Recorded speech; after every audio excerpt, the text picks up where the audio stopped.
Assalamualaikum warahmatullahi wabarakatuh. Kami dari kelompok 6. Saya Yunita Afni Nurlaili dengan NIM 19040401 dan teman saya yang bernama Aprilinda Rahmawati dengan NIM 19040404. Kami akan menjelaskan mengenai metode dan model pembelajaran matematika serta kekurangan dan kelebihannya. Yang pertama yaitu pengertian metode pembelajaran. Dari segi bahasa, metode berasal dari dua kata yaitu meta dan hodos. Meta berarti melalui dan hodos berarti jalan. Metode pembelajaran dapat diartikan sebagai cara yang digunakan untuk mengimplementasikan rencana yang sudah disusun dalam bentuk kegiatan nyata dan praktis untuk mencapai tujuan pembelajaran. Macam-macam metode pembelajaran. Yang pertama yaitu metode ceramah. Metode ceramah adalah penerangan secara lisan atas bahan pembelajaran kepada sekelompok pendengar untuk mencapai tujuan pembelajaran tertentu. Kelebihan dari metode ceramah ini diantaranya yaitu dapat menampung kelas besar, siswa mempunyai kesempatan yang sama untuk mendengarkan, guru dapat memberi tekanan terhadap hal-hal yang penting. Lalu yang kelemahannya diantaranya tidak ada partisipasi siswa dalam belajar, topik yang dibahas sedikit, dan pengetahuan lebih cepat terlupakan. Yang kedua yaitu metode ekspositori. Metode ini yaitu metode pembelajaran yang digunakan dengan memberikan keterangan terlebih dahulu mengenai definisi, prinsip, dan konsep materi pelajaran serta memberikan contoh-contoh latihan pemecahan masalah dalam bentuk ceramah, demonstrasi, tanya jawab, dan penugasan. Kelebihan dari metode ini yaitu yang pertama, tepat untuk pemahaman konsep. Yang kedua, siswa aktif dan senang belajar matematika. Yang ketiga, guru termotivasi untuk aktif membimbing dalam latihan berkelompok. Lalu kelemahannya diantaranya yaitu kecenderungan guru yang berperan dalam proses pembelajaran, siswa segan mengemukakan pendapat atau bertanya ketika selesai materi, dan yang terakhir siswa malu maju ketika diminta untuk menyelesaikan soal di papan tulis. Yang ketiga yaitu metode demonstrasi. Metode ini yaitu metode pembelajaran yang sangat efektif untuk menolong siswa mencari jawaban atas pertanyaan yang diajukan. Ciri khas dari metode ini yaitu terlihat dari adanya penonjolan mengenai suatu kemampuan guru maupun siswa, misalnya kemampuan guru membuktikan dalil atau menurunkan rumus atau memecahkan soal cerita. Lalu yang keempat yaitu metode drill. Metode drill ini yaitu metode pembelajaran yang menekankan pada kegiatan latihan yang dilakukan berulang-ulang secara terus-menerus untuk menguasai kemampuan atau keterampilan tertentu.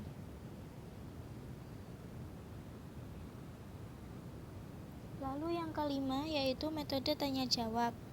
Metode tanya jawab ini yaitu cara menyajikan bahan ajar dalam bentuk pertanyaan-pertanyaan yang memerlukan jawaban untuk mencapai tujuan.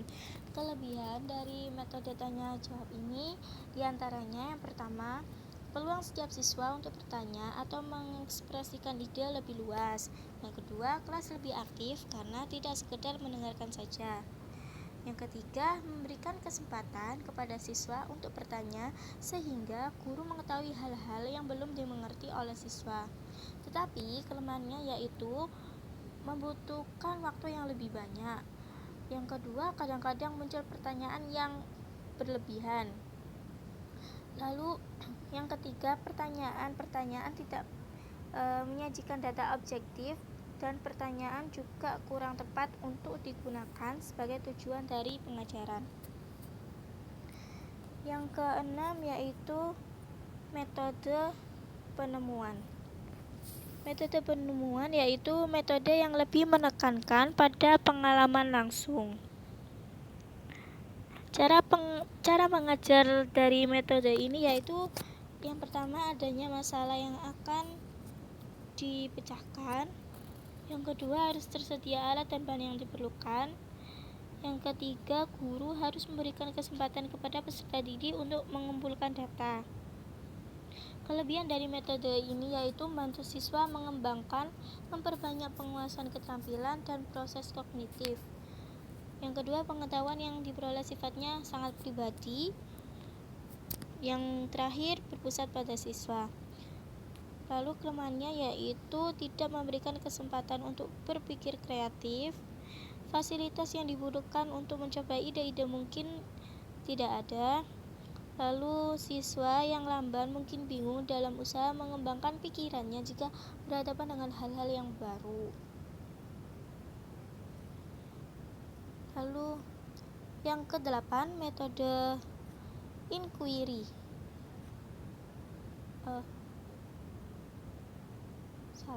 Metode pemecahan masalah.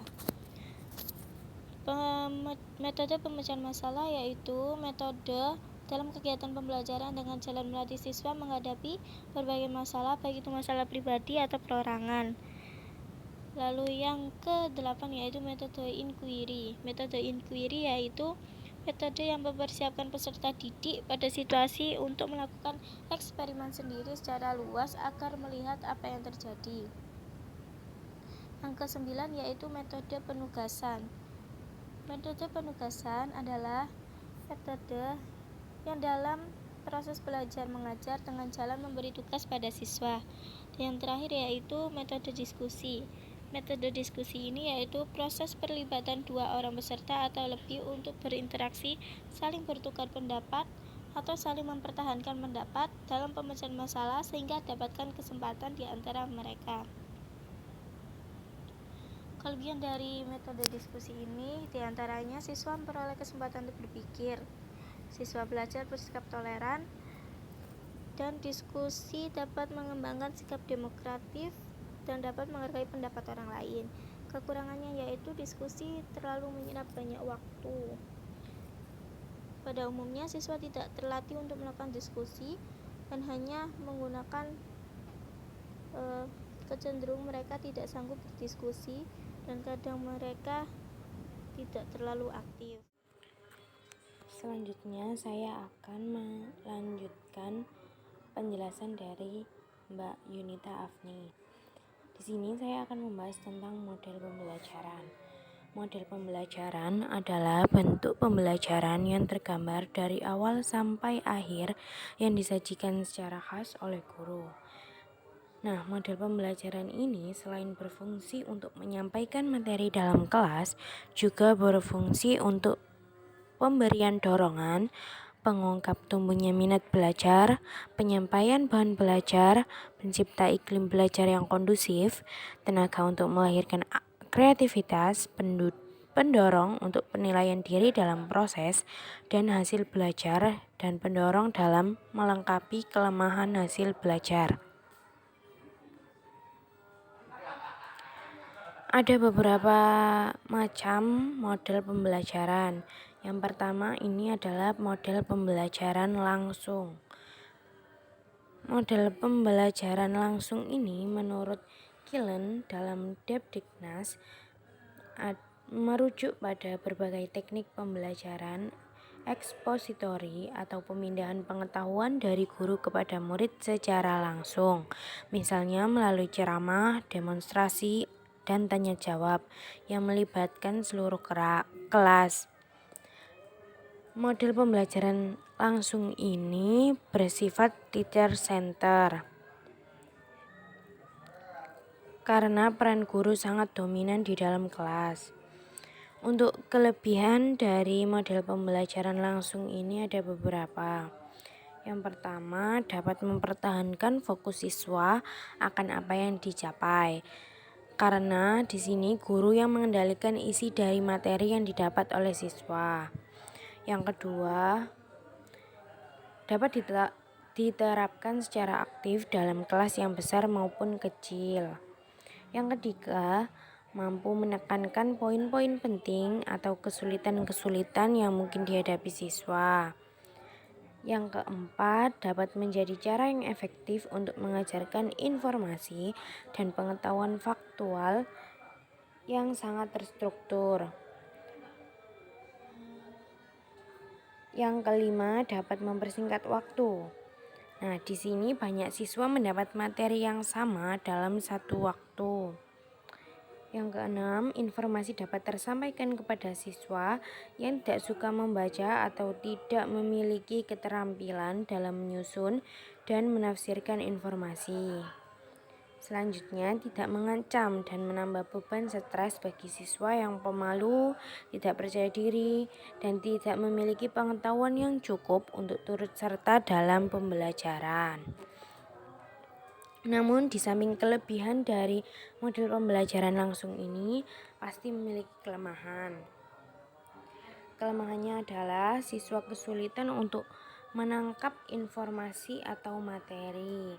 Nah, beberapa siswa yang tidak memiliki keterampilan mengasimilasikan informasi melalui kegiatan mendengarkan, mengamati, dan mencatat akan merasa sangat kesulitan.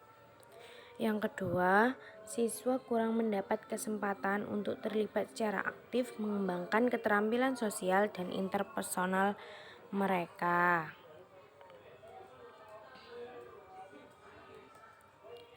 Yang ketiga, akan berdampak negatif pada kemampuan penyelesaian masalah, kemandirian, dan keingintahuan siswa.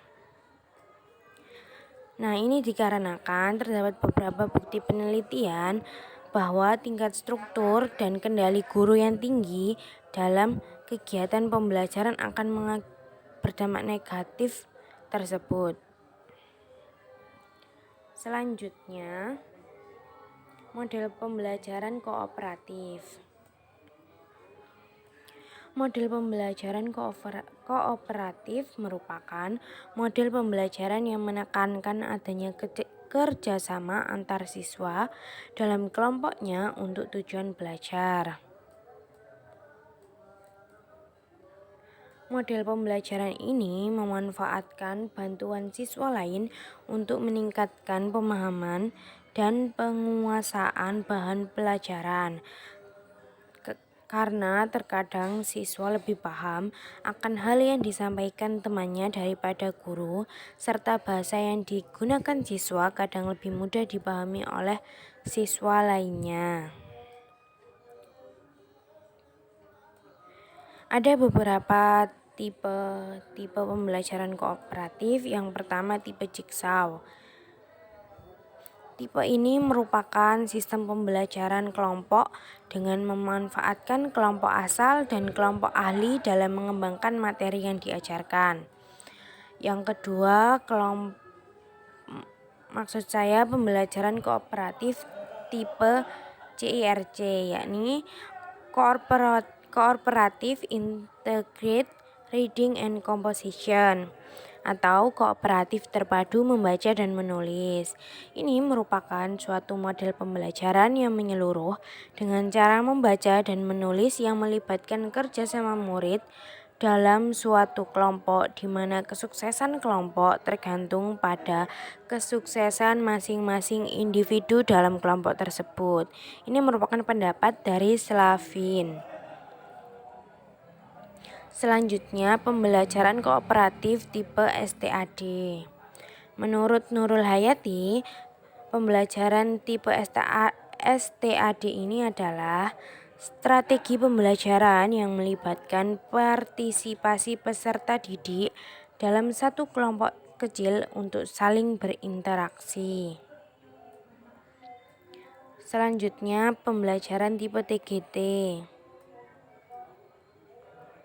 Pembelajaran ini hampir sama dengan STAD, namun TGT menggunakan turnamen akademik dan menggunakan kuis-kuis dan sistem skor kemajuan individu, di mana para siswa berlomba sebagai wakil tim mereka dengan anggota tim lain yang kinerja akademiknya sebelumnya setara seperti mereka.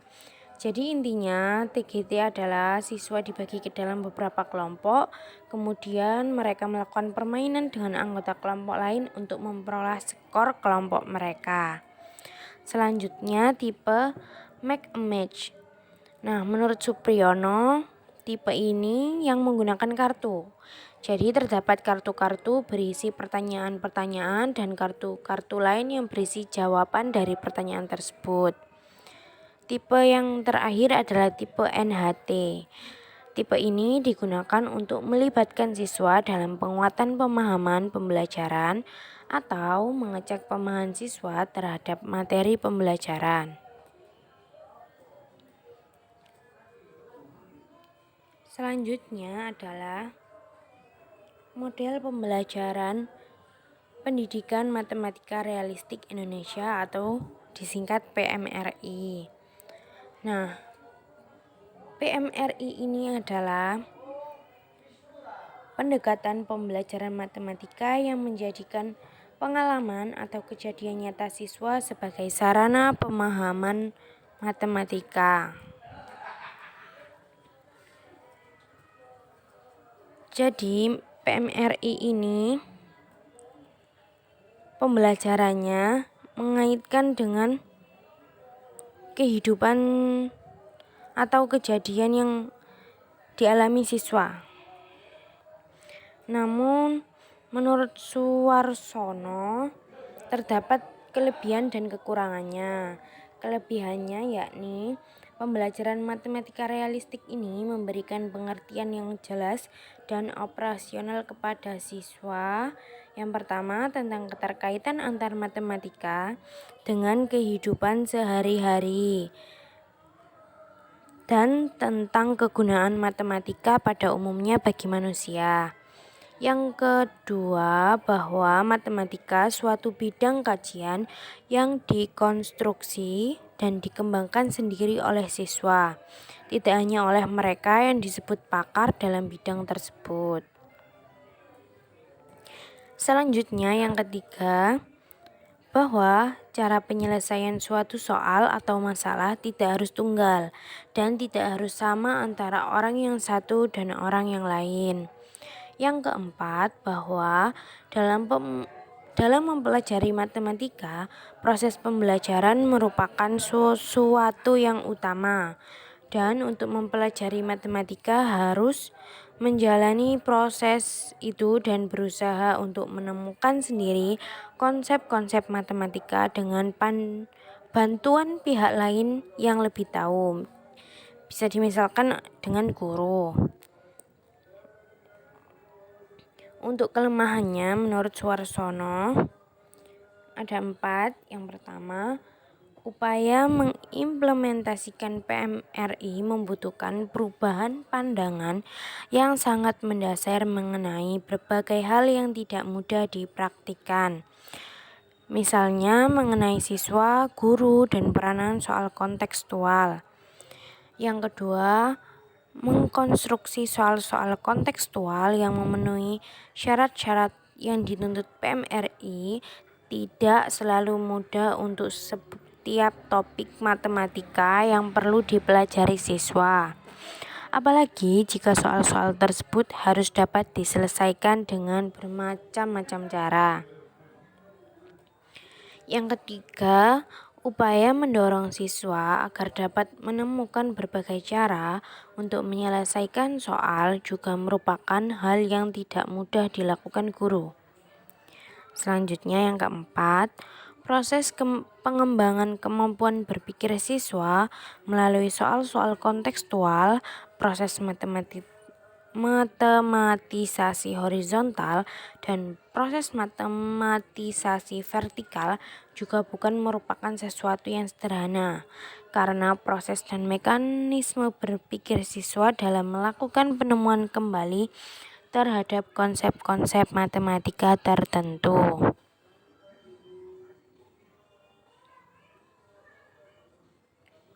Selanjutnya adalah model pembelajaran berdasarkan masalah.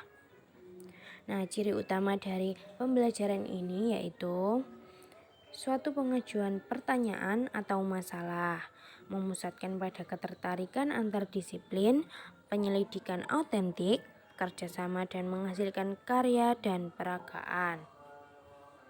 Menurut Trianto, terdapat kelebihan dan kekurangan. Kelebihannya yang pertama, realistik dengan kehidupan siswa. Kedua, konsep sesuai dengan kebutuhan siswa. Keempat, memupuk sifat inquiry siswa. Yang keempat, retensi konsep jadi kuat. Yang kelima, memupuk kemampuan problem solving. Untuk kekurangannya ada 4. Yang pertama, persiapan pembelajaran termasuk alat, problem, konsep merupakan hal yang kompleks. Sulitnya mencari problem yang relevan, sering terjadi miskonsepsi, konsumsi waktu, di mana model ini memerlukan waktu yang cukup dalam penyelidikan.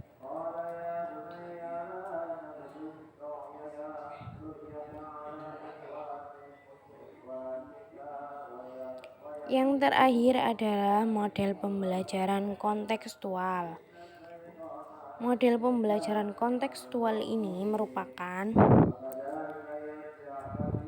satu konsepsi pengajaran dan pembelajaran yang membantu guru mengaitkan bahan subjek yang dipelajari dengan situasi dunia sebenarnya dan memotivasikan pembelajar untuk membuat kaitan antara pengetahuan dan aplikasinya dalam kehidupan harian mereka sebagai ahli keluarga, warga masyarakat, dan bekerja. Untuk kelebihan dan kekurangan dari pembelajaran kontekstual ini atau disebut Contextual Teaching and Learning atau disingkat CTL. Yang kelebihannya yang pertama, pembelajaran menjadi lebih bermakna dan nyata. Nah, di sini artinya siswa dituntut untuk menangkap hubungan antara pengalaman belajar di sekolah dengan kehidupan nyata. Jadi, ini merupakan hal yang penting sebab dengan siswa dapat mengorelasikan materi yang ditemukan dengan kehidupan nyata. Bukan saja bagi siswa materi itu akan berfungsi secara fungsional, tetapi apa yang dipelajari akan tertanam erat dalam memori siswa. Yang kedua, pembelajaran lebih produktif dan mampu menumbuhkan penguatan konsep kepada siswa. Di sini karena metode pembelajaran CTL ini menganut aliran konstruktivisme. Nah, di mana seseorang siswa dituntut untuk menemukan pengetahuannya sendiri. Jadi siswa ini diharapkan bisa belajar melalui pengalamannya, bukan menghafal. Yang ketiga, menjadikan kelas sebagai tempat untuk menguji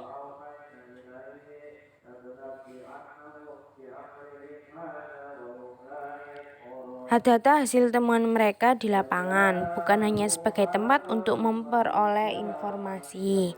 Yang keempat, siswa mampu menemukan materi pelajaran sendiri, bukan hasil pemberian guru. Yang kelima, menjadikan suasana pembelajaran lebih bermakna. Seperti poin A. Untuk kelemahannya ada 3. Yang pertama, waktu yang diperlukan cukup lama untuk proses pembelajaran kontekstual ini. Yang kedua, situasi kelas akan menjadi kurang kondusif jika guru tidak dapat mengendalikan kelas. Yang ketiga, guru lebih intensif dalam membimbing. Karena dalam CTL ini, guru tidak lagi berperan sebagai pusat informasi. Tugas guru menjadi mengelola kelas sebagai sebuah tim yang bekerja sama untuk menemukan pengetahuan dan keterampilan yang baru bagi siswa. Siswa dipandang sebagai individu yang sedang berkembang. Sekian presentasi yang dapat kami sampaikan terkait metode dan model pembelajaran matematika dan kelebihan dan kekurangannya. Terima kasih. Wassalamualaikum warahmatullahi wabarakatuh.